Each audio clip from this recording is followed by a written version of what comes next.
Hi guys, Dr. Mal here. We're busy with the galvanic or voltaic cell, and we're going to specifically look at zinc and copper as one of the examples of such a cell, and then obviously of one of the questions that will be put to you in the exam. We always go back to oxidation and reduction. Remember, oil rig, oxidation is loss, reduction is gain. Of what? Of electrons. So why do we do oxidation and reduction? Because the oxidation will lose electrons and the reduction will gain electrons. So it's the transfer of electrons from one substance to the other. You remember in the previous lesson, we had a cell this side, a cell that side. We linked it with a salt bridge and we've got electrons being transferred. Now I'm going to break it up in small little portions. Remember, a galvanic or voltaic cell will have a galvano or a voltmeter. I need you now to get your paper out that I showed you last time. Now, if you haven't got it ready, stop the lesson and go and get your piece of paper. I use a A5 piece of paper, which is a little bit larger than an A4 folio. But if you only have an A4, turn it sideways so that you've got more space to work with me. And I'm going to ask you to start writing as I write it so that you've got your own notes, that it's your handwriting and your knowledge being posted on that piece of paper. So what are we going to do? The first sketch that I want you to make is draw your own cell.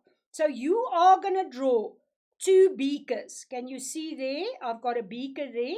Let me draw it with a nice color. I've got a beaker there and I've got a beaker there. What do I have in the beakers? Well, I have an electrode. So let's draw one electrode there. Can you see it there? And another electrode this side. And then you just don't need to spend too much time, but you need to be able to see where you are on this in the process. Then we're going to draw the connecting wires there. We're going to have a galvano or a voltmeter, and we are connecting. And then the final component will thus be the connecting of the two beakers with the salt bridge. Can you see there? I've got my salt bridge. So I need you in the middle of this page. And I'm just going to show you again. In the middle of the page, you need to have your diagram. That's your diagram. And we're going to work on each side. So what we're going to do is we're going to actually divide the page into 4 blocks. I'm going to work in this block first. Then we're going to go to that block and you're going to write down the reactions and the important things. Then we're going to work in this block and then we're going to that block. And then you'll see redox questions will actually be very structured. It's not just a lot of reading and words. So let's go to the cell that you draw. You've done the zinc and the copper cell in your diagram. You've got your electrode in each of them. You've got solution in each of them. And you've got your salt bridge as well as your volt or galvanometer. So that I need you to draw on your piece of paper. Furthermore, you cannot do oxidation and reduction without your table. This is your crypt note. You will get zinc and copper on this list. So you need to have that alongside. So let's go and write in this block. In this block, you are going to write 6 or 7 notes that will indicate to you what's happening on this side of the cell. So let's go about it. I'm on the left-hand side and I'm working with the zinc. So the first thing I know is that zinc will be the oxidation half reaction. Why do I know it? If you have a look at the zinc that's in this table here, you'll find zinc there and you'll find copper a little bit lower. Let me just find it. There's copper. So if I know the zinc is that side, I know this is the stronger reducing agent. And because zinc is the stronger reducing agent, this specific reaction will go that way. So I'm going to write down that reaction. It is zinc solid will go to zinc 2 plus plus 2 electrons. That I found in my table. You found the following there. Remember, it's written like that in the table. 2 arrows zinc. You know, because it's the stronger reducing agent, it will go that way. You rewrite that equation from the right to the left. You write from left to right. So you take this as your reactant. It becomes a positive ion because it loses electrons. Because that's happening, you know it lost electrons. Can you see it there? There's your electrons. So this is the oxidation half reaction. So you see, I'm methodically going down each of the questions that they'll ask of you. If we know that that is the oxidation half reaction, we also know that the zinc is the reducing agent. So we know its zinc will be the reducing agent. What do we know if zinc, let me go back there, zinc solid becomes zinc in aqua? So it's actually breaking small pieces of this zinc. It's breaking the atoms down and it becomes ions in the solvent. So what do you think is going to happen to the mass of that piece of zinc? Well, the mass, let me do that in another color pen, the zinc mass will decrease. It's going to become absolutely dissolved because it will break up. So I know that. I also know that the electrons are going from this zinc upward. You know it's 2 electrons. So this will be the negative pole of the cell. Negative pole of the cell. What do I know more than that? I know this is the oxidation half reaction on this side. And now a new word where oxidation takes place, we'll call it the anode. Now a word acronym that I want to teach you is that we remember anox. Anox, can you see there? Anox means anode for oxidation. Please remember that. It will be in every exam paper. And then finally, guys, what's happening to the zinc 2 plus? It's actually going from there to there. And here I had zinc 2 plus in the initial electrolytes. So what's happening here, the zinc 2 plus is becoming a higher concentration. So I'm increasing the concentration of zinc 2 plus. So every little zinc atom that's dissolving is increasing the zinc 2 plus concentration. I think we've said enough about the oxidation half reaction. Now let's have a look what's happening on this side. So I need you to now start doing the same with that side. So what do we have on this side? This is the copper side. I know in my table we said that we've got copper at the bottom. Let me delete this. We had copper at the bottom. So what do we have?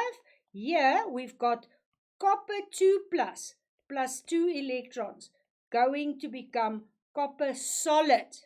You know this is the stronger oxidizing agent. And you know this is going to be my reduction reaction. That you know because you've done that before. So let's start writing down what we know.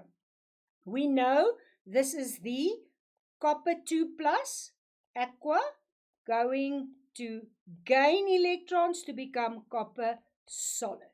We know this is more negative or gaining electrons. I'm just writing things down so that you remember. Therefore, this is the reduction half reaction. The reduction half reaction is caused by the oxidizing agent. Now, which will be the oxidizing agent in this reaction above? Can you see we're starting with that? So copper 2 plus will be the oxidizing agent. Right, what's going to happen? The electrons we saw just now is coming from the zinc and it's coming here. So this will be the positive pole of the cell. So this is the positive pole on this side. And what's going to happen with the copper 2 plus that's in the solution? Can you see there? The copper 2 plus in the solution is going to take up the 2 electrons that comes along and it's going to become copper solid. Can you see there? We're going to have small pieces of copper gathering around there. So the copper mass will become higher, an increase in mass. Do you follow this? So this is the reduction half reaction. We've said it before. So this is the reduction half cell. And as in the previous slide where we said, I'm just going to write down the word anox, where we had the anode for oxidation, you can now remember the word cat-red. So when we've got reduction, we'll have the cathode. So this will be the cathode side of the cell, where the zinc was the anode. And then finally, we just need to say what's going to happen to the concentration of these copper ions. The copper ions concentration, you remember we put those brackets, will decrease because it's actually going up and becoming a solid. So we've covered, guys, this side, the anode. That was the zinc side. We've covered now the cathode, which is the copper side. I need you now to see what we're going to write in this little block. We're now going to have a look at this whole action that's in between there. So let's go there. We're going to say firstly, what will be in the salt bridge? Now the salt bridge firstly connects the two cells. Can you see it? It's connected from this side to that side. So it connects the two half cells and it actually has in it, I like to use potassium nitrate. And why do I use potassium nitrate? Potassium is a weak oxidizing agent, because if you look at your table here, you'll see potassium is right up here, there. So potassium is a very weak oxidizing agent. So let's write that down. And nitrate is a very weak reducing agent. So that we know, and we can use that. They won't really interfere with the action that's taking place between zinc and copper because it's weak and weak. So we use copper nitrate, and that will be used to transport ions. That's the function. So what are we going to put in there? We're going to put in there the copper nitrate, or you can use potassium nitrate, or you can use potassium sulfate, but you know then you can't use sulfate in here. Right, let me use my potassium nitrate and then say I had in this side here zinc sulfate. Now that is in actual fact zinc 2 plus and sulfate ions. On this side here I had copper 2 plus and sulfate. Now let's just quickly think what we wrote just now. We said the zinc will become more, the zinc metal will become more zinc ions. So what we have there is that the zinc ions will be increasing, and it's increasing. And the copper ions will be decreasing because it's becoming copper solid. So that will be decreasing. What will the effect on the sulfate be? have a look. If I've got zinc increasing, I won't have enough sulfate. So the sulfate that side is not enough. The copper on the other side, we have the copper going to become copper solid. The sulfate on this side is in excess because the copper is now moving away. And now we have a difference in concentration. On the one side, I'm going to take this away. On the one side here, I have a high concentration sulfate. And on this side, I've got a low concentration of sulfate. And you've done the fission in grade 6, 7, 8. So the fission will actually take the high concentration through the salt bridge to actually substitute this low concentration that side. So the sulfate will move from the cathode side to the anode side through the salt bridge. And that will be called now cations. Cations, because they are moving towards the, that's anions. I'm wrong. The anions will be the negative ions. So the anions there, the sulfate, will move through this towards the anode that side, and it will be called anions. Right, I think we've covered the salt bridge, the cathode, and the anode. Now, finally, you've got a block there. Let's see what we're going to write down there. I want you to have a look at your table where you have these two reactions. I'm going to clear this, and we are going to see you've got the zinc up there, and you've got the copper down here. So I want you to write down, can you actually see that the zinc, if you write it from the left to the right, next to it, you'll see a voltage, minus 7.6 volts. Now, it's important that you write it down with the minus, because you're going to use that. Next to the copper, and make sure that you see it's copper 2 plus going to copper solid, the right copper, you'll see a voltage of 0.34, and it's a positive value. So what do we know about the detail that we got just now? Firstly, this is the oxidation of reaction because it lost electrons. We know this side is the reducing agent. This zinc there is the reducing agent. And we know this was the anode of the cell. That's just revision. What I also know is that the copper is the reduction side. It's the reduction of reaction. The copper 2 plus is the oxidizing agent. And we know that this is the cathode.